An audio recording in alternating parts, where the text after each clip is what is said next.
तो last episode में हमने देखा था कि सेक्यो कांग से पूछता है कि तुम कौन हो, और उसे कांग डेन सिम करके बुलाता है। इससे वो चौंक जाती है कि उसे उसका नाम कैसे पता। फिर हमें पास्ट का सीन दिखाया जाता है। रॉयल इंटेरोगेशन के बाद कांग प्रिंस के लिए दलिया बनाकर ले जाती है क्योंकि उसे प्रिंस की चिंता हो रही थी। तब वो उसे बताती है कि मुझे नहीं पता सच क्या है और झूठ क्या है, मैं बस डर गई थी। प्रिंस उससे नाराज तो था, उस पर गुस्सा भी आ रहा था, लेकिन उसके दिल में कांग के लिए फीलिंग्स थी, इसलिए उसने उसकी पेंटिंग बनाई थी और उसे कांग का नाम भी पता था।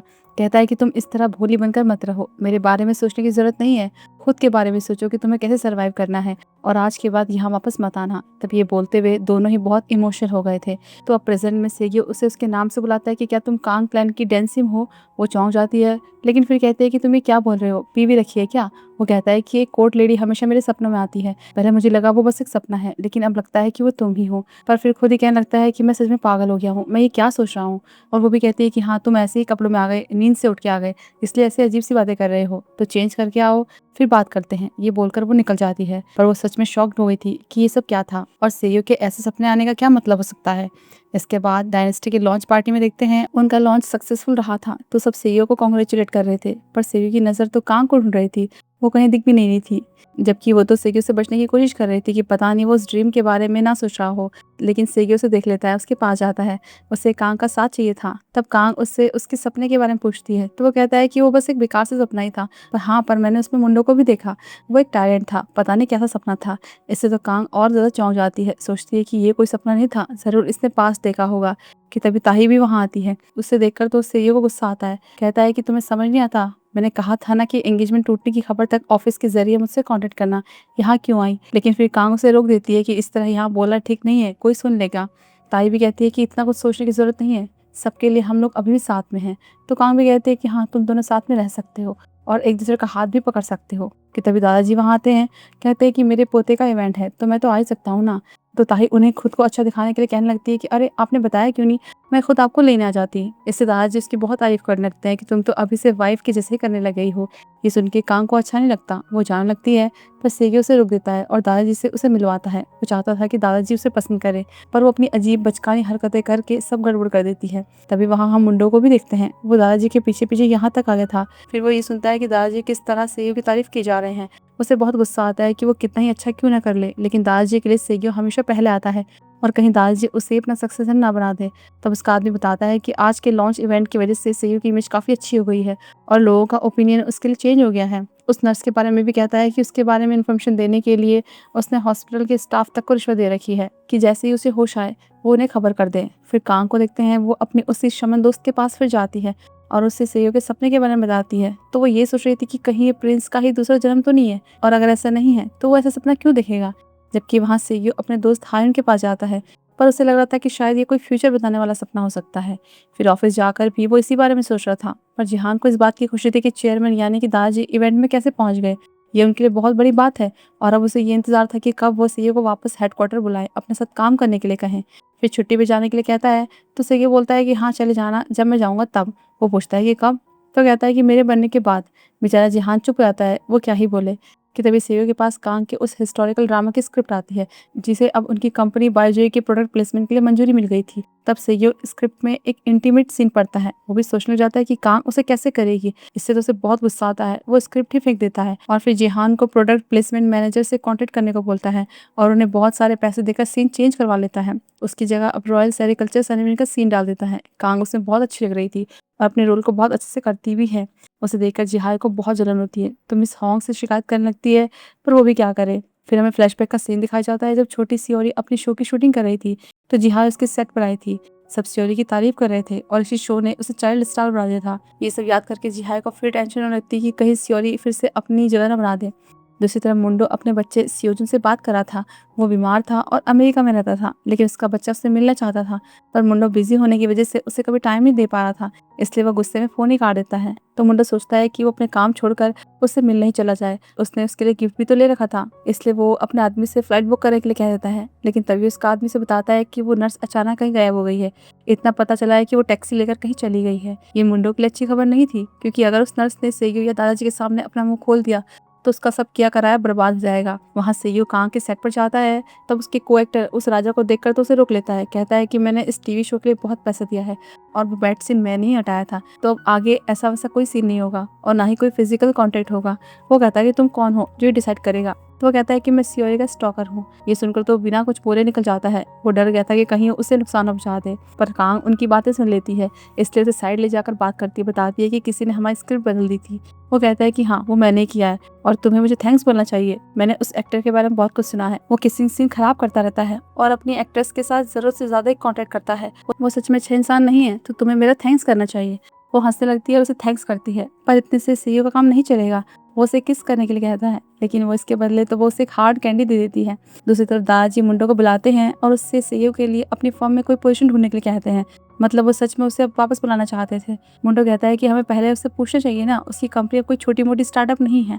लेकिन वो कहते हैं कि वो उसे किसी प्रोफेशनल के हवाले छोड़कर आ सकता है। वहीं सीईओ कांग को डेट के लिए ले जाता है कि हमारी अब तक डेट अच्छे से नहीं हुई ना, तो तुम मेरे साथ कहाँ चलना चाहोगी। लेकिन फिर अचानक से उसके दांत में दर्द होने लग गया था, क्योंकि सुबह से ही उसके दांत दर्द कर रहा था और फिर खून भी निकलने लग जाता है। तो कांग उसे डेंटिस्ट के पास ले जाती है। वहाँ पता चलता है कि सीईओ को अपनी अकल दाढ़ की सर्जरी करवानी पड़ेगी, लेकिन वो तो मना करने लगता है। पर मजाल है कि कांग के होते हुए वो यहाँ से निकल जाए। एंड में उसे मानना ही पड़ता है, तो सर्जरी के लिए उसे बेहोश किया जाता है। तब बेहोशी की हालत में वो फिर एक सपना देखता है, जिसमें प्रिंस कांग की पेंटिंग पर उसके लिए एक रोमांटिक पोएम लिख रहा था, यानी कि एक तरह से लव लेटर। फिर इसकी आंख खुलती है तो बारिश हो रही थी और सर्जरी भी हो गई थी, पर कांग उसके पास नहीं थी। सोचता है कि शायद वो चली गई, जबकि वो तो उसके लिए बर्फ लेने गई थी। फिर एक फ्लैशबैक में दिखाया जाता है कि कांग प्रिंस के लिए लकड़ी का एक गुड लक चार्म बना रही थी। अभी वो सीईओ के पास जाती है। उसे तो लगा था कि वो चली गई है, पर उसे देखकर वो खुश था कि उसने उसका वेट किया। तब कांग उससे फिर उसके सपने के बारे में पूछती है, तो सीईओ बताता है कि वो प्रिंस सेट था और उसे झूठे केस में फंसाया गया था, लेकिन लगता है कि उसे जल्दी देश से बाहर भी कर दिया जाएगा। वहाँ सब उसे ग्रैंड प्रिंस बोल रहे थे, लेकिन उस कोर्ट लेडी कांग डेंसिम के लिए उस प्रिंस की फीलिंग्स बहुत स्ट्रॉन्ग थी। वो सच में उसे बहुत प्यार करता था। इस बीच ताही की माँ उससे मिलती है। वो नाराज थी कि कोई आते ही वो उनसे मिलने के बजाय सीईओ के पीछे लग गई, तो ताही उनसे कहती है कि वो उससे और सीईओ को उनके घर में इन्वाइट करे। दूसरी तरफ कांग ने दादी को एक प्राइवेट रूम में शिफ्ट कर दिया था, भीड़-भाड़ से अलग, लेकिन उन्हें ये पसंद नहीं आता, क्योंकि उनका कहना था कि ऐसे में उन्हें अकेलापन महसूस होता है, जबकि आसपास लोगों के होने से उन्हें अच्छा लगता है। उधर दादाजी अपने उसी रेगुलर रेस्टोरेंट में जाते हैं। तब कांग के बारे में पूछते हैं, तो पता चलता है कि वो हमेशा यहाँ अकेली आती थी, उसका कोई सिबलिंग या कोई भी दोस्त नहीं है। कांग भी जब घर पहुंचती है तो सेगी उसका वेट ही कर रहा था, फिर उसे डिनर डेट पर ले जाता है। पर सेगी की बातें याद करके वो थोड़ा अपसेट हो गई थी कि उस टाइम शायद प्रिंस बहुत अकेला था। फिर सेगी से उसकी सर्जरी के बारे में बोलती है कि दवाई टाइम पर लेते रहना तो जल्दी ठीक हो जाओगे। वो उसके साथ कहीं अकेले में जाना चाहता था, पर कांग उसे ऐसे लोगों के बीच में ले आए, इसलिए सेगी को चिंता हो रही थी कि कहीं किसी ने तुम्हें पहचान लिया तो दिक्कत हो जाएगी, क्योंकि अब वो एक सेलिब्रिटी है। और उससे इन सब से कोई फर्क नहीं पड़ता। कहती है कि अभी तुम अपनी डेटिंग के ट्रायल पीरियड में हैं। ये सुनकर वो कहता है कि दादाजी की चिंता मत करो, उन्हें मैं संभालूंगा, और रही ताही की बात, उसे भी देख लूंगा। तो कांग कहती है कि ऐसे कैसे, तुम दोनों के बारे में न्यूज़पेपर में छपा था कि तुम दोनों के लिए ये मूव अच्छा है, तो तुम ऐसे ही सब खत्म नहीं कर सकते, तुम्हें अपना फायदा देखना होगा। और तुम अपने दादाजी के सामने कितने खुश लग रहे थे। उन्हें ताही पसंद भी है और उसकी फैमिली भी पावरफुल है। तो वो कहता है कि मैं चाहता हूँ कि वो तुम्हें पसंद करें, तुम्हारा इंप्रेशन उन पर अच्छा जमे, और बाकी सबकी चिंता मत करो, मुझ पर छोड़ दो। फैमिली बैकग्राउंड से मुझे कोई फर्क नहीं पड़ता, मैं खुद एक काबिल इंसान हूँ। पर कांग को चिंता हो रही थी कि अगर सेयो ऐसी सोच रखेगा तो कहीं प्रिंस की तरह अकेला ना पड़ जाए, इसलिए उसे मुंडो से सावधान रहने के लिए कहती है, और ये भी कि किसी पे भरोसा मत करना। पर वो उसे प्रॉमिस करता है कि जब तक वो बिना किसी पछतावे की जिंदगी जी रहा है तब तक वो ठीक है, इसलिए वो उसकी चिंता ना करे।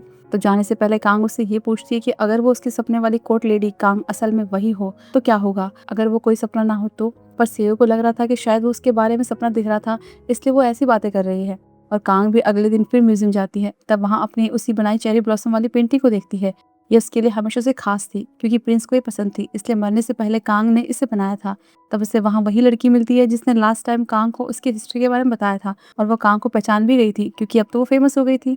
तब वो लड़की उसे उनकी नई पेंटिंग दिखाती है, और वो वही थी प्रिंस की बनाई हुई, जिसमें इसने कांग के लिए पोएम लिखी थी। ये देखकर तो कांग को प्रिंस के लिए और भी ज्यादा बुरा फील होता है कि वो अकेला ही रह गया और अपना प्यार भी एक्सप्रेस नहीं कर पाया। फिर एक फ्लैशबैक में दिखाया जाता है कि कांग प्रिंस को वो गुड लक चार्म देना चाहती थी जब वो उसे जेल ले जाया जा रहा था, लेकिन राजा उसे रोक लेता है और याद दिलाता है कि उसने प्रिंस को धोखा दिया है, तो वो उसका सामना कैसे कर सकती है।